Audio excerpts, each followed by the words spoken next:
Author John Steinbeck once described the Sea of Cortez as alive with sea life of every conceivable variety.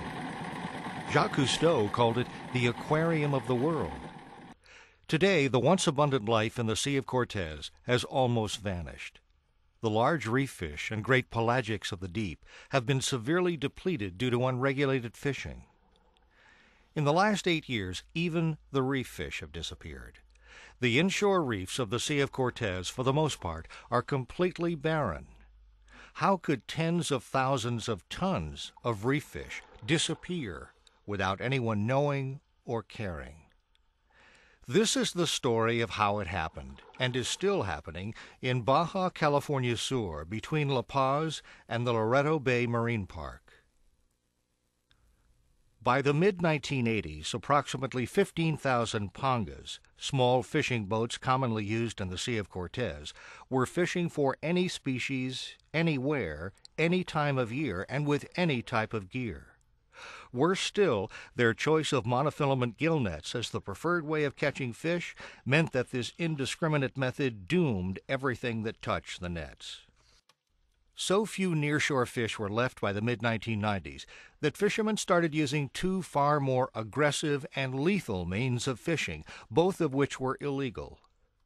Overnight, these techniques became the main and most effective methods for cleaning the reefs of everything: fish, lobsters, sea cucumbers, snails, and shells. Anything that could garner $1 was taken.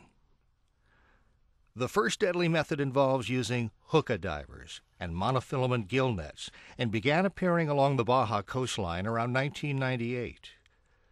With the hookah system, the diver has an unlimited air supply and can stay underwater for extended periods of time, and can dive to depths of 140 feet. Hookah divers found the remaining pockets of reef fish and located their nets nearby. Now the divers could drive the diminishing schools of reef fish into the strategically placed monofilament gill nets. No more passive waiting for the fish to entangle themselves in the nets. Now they could be herded like cattle. In the first years, pangas averaged about 600 to 1,000 kilos of fish per day.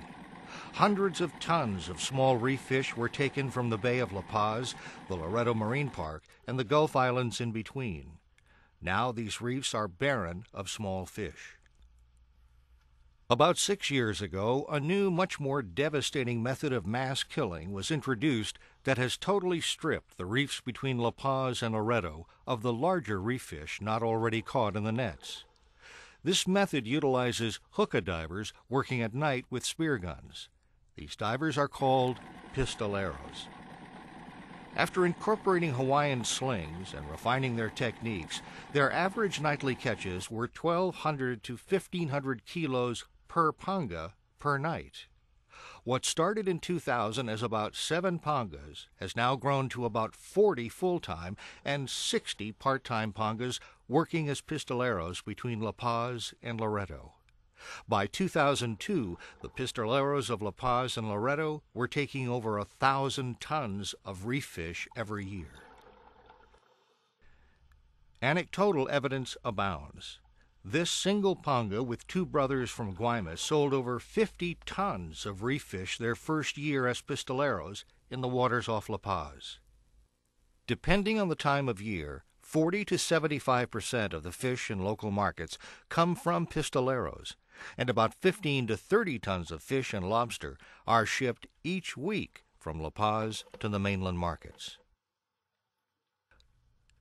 Because of the scale of the slaughter in previous years, these pangas now get only about 150 to 200 kilos a night. Yet even today, as the last reef fish disappear, this illegal method of fishing continues to grow in popularity, especially on the Pacific side of the Baja. The destruction is most shocking in the Loreto Bay National Marine Park, which was created by a presidential decree in 1996. The park covers 2,065 square kilometers in the Sea of Cortez. In 2005, the park was inscribed to the United Nations list of protected World Heritage Sites. Yet as we've seen, there are almost no fish left on the reefs of this national park. Where were the outraged citizens of the Baja and the fisheries officials during this devastating slaughter? The people were unaware, officials were underfunded and often corrupt.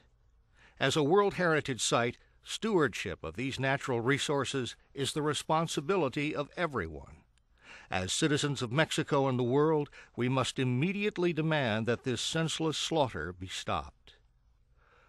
Over 800 species of marine life once inhabited the Sea of Cortez.